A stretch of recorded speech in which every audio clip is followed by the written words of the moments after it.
Hello.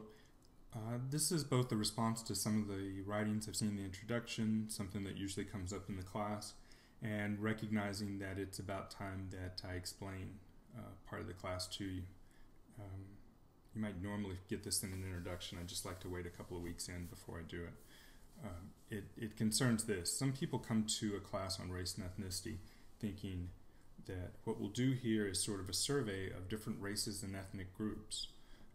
We'll stop by each neighborhood, talk about the character of the people, sample a little of the food, the dress, that sort of thing. Well, not to say it too harshly, but this is not Sesame Street, and I'm not Grover.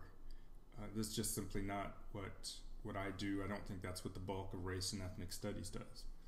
What I do is I study how it is a notion of racial difference or ethnic difference is managed, maintained. Most of my work is in the United States. So I don't start off from the idea that we are different culturally. I start off with the idea that I don't know what we are, that everyone is different, that seeing particular similarities and differences is interactional work, it's political work, it's social work, it's what we do.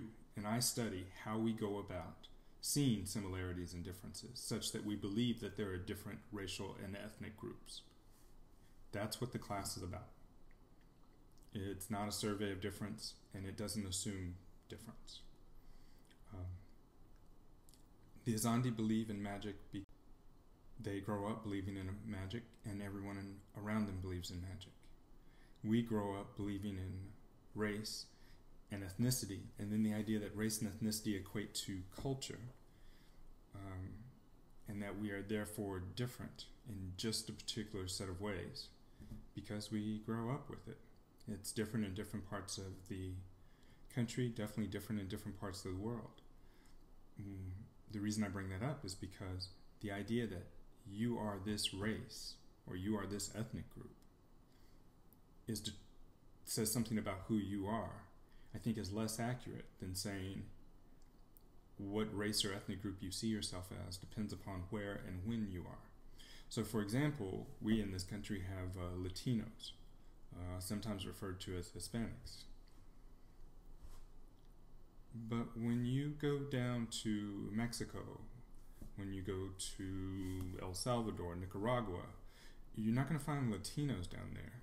You're going to find Salvadorians, Nicaraguans, Costa Ricans, Mexicans, and then once you get the Mexicans, they're going to divide into different regions. Even at that point, the notion that I am Latino, just in and of itself, is a localized phenomenon. It's much more of a phenomenon of the United States than it would ever be about any place south of the United States. The same thing goes for Asians. There are no Asians in Asia. There are Koreans and Japanese, Laotians, Chinese, a number of other groups I'm not saying out loud right now. And if you go around trying to say, well, Laotians and Japanese and Koreans pretty much all have the same culture, no. I mean, here you can talk about people being Asians, but you can't take that stuff over there. It doesn't work. Who you are is determined as much by where you are and in what time period you are in. This class doesn't start off with, we are all different groups, let's look at how we're different. It starts off with, I don't know what we are, let's look at how we're seeing differences and similarities. Come to the other side. Take a look at white people. Yes, look at them, look at them. If you have a white person around you, look at them right now. If you have a few, you'll notice hair textures are different, nose sizes and shapes are different, skin colors, tones are different, heights, weights, body frames. How do you see them as all the same people? Where'd they come from? White land? Who counts as white has been a matter of legal, political, and social conflict since the earliest days of this country. The idea that Greeks were white, that Syrians were white, that Italian, and my God, the Irish were white. None of that was decided early on. Not only that, the notion of who counts as white now is still changing. And we don't know what our grandkids will see as white or whether that category will still be relevant for them. This class starts off from the position of trying to figure out how race is done, how it is accomplished as a social phenomenon. It does not start off by seeing you as different because you believe you have some cultural heritage. The Azandi believe in magic. They believe in the poisoned chicken oracle. And they have about as much evidence for their belief as you do that you have a cultural heritage or an ethnicity. Now, ethnicity is a little bit different. Race has been destroyed by biology. I don't think there's any real serious biologists who take race the way it's commonsensically thought about and see that as an actual biological phenomenon. Ethnicity, as long as you have a time when people are somewhat isolated, only having sex amongst themselves, culturally separated, which is to say they just don't interact with other groups of people, you can get more or less isolation, and that can actually create some real differences. So it's not to say that there are no differences between groups. It is to say that we assume a hell of a lot more difference than there is. You have a lot of groups, take African Americans and whites in this country, live together for 400 years. They by and large have the same God, the same dress. Values are not that different.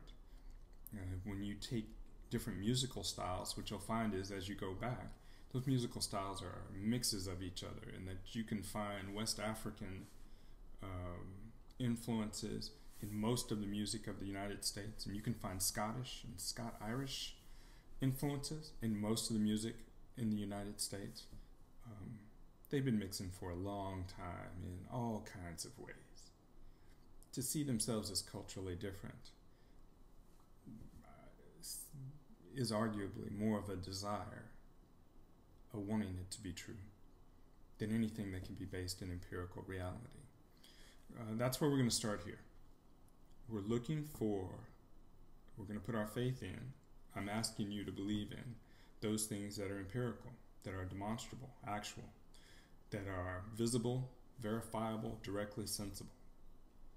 And say we're going to stick with that. If we can find those sorts of differences, then we have found different cultural differences. But the assumption that there's a black culture, such that growing up black in Oklahoma, Detroit, Tupelo, Compton, and Oakland, and Palo Alto are the same thing by virtue of what? Skin colors that are different across the range of people in that group? No.